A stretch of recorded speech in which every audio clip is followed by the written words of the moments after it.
Good evening, everyone. Norfolk, Nebraska has been without bus service since early January. That, however, is about to change. The Norfolk Area Transit raised $1 million to get back to business, with service expected to restart in several weeks. KTIV's Matt Hoffman talked to residents who say the 2-month shutdown showed just how much it's needed in Norfolk. The North Fork Area Transit fleet currently sits idle. No buses or vans running, which leaves hundreds of weekly riders looking for other options. That's if they can find one. Then people started really panicking. A lot of people were calling the senior center and saying, help, we need help. I need a ride to get to my doctor. And we're not set up to handle that sort of thing.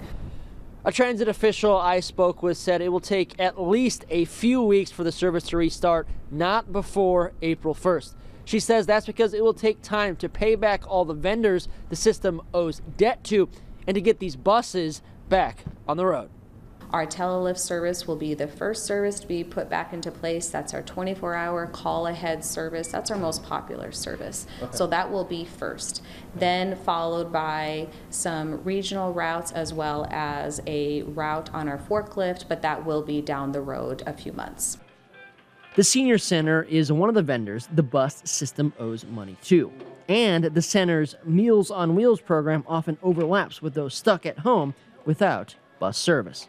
So it kind of coincides because so many of these people have no transportation, no family, and still have to go to the doctor.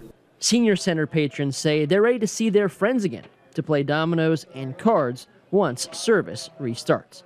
In Norfolk, Nebraska, Matt Hoffman, KTIV News 4.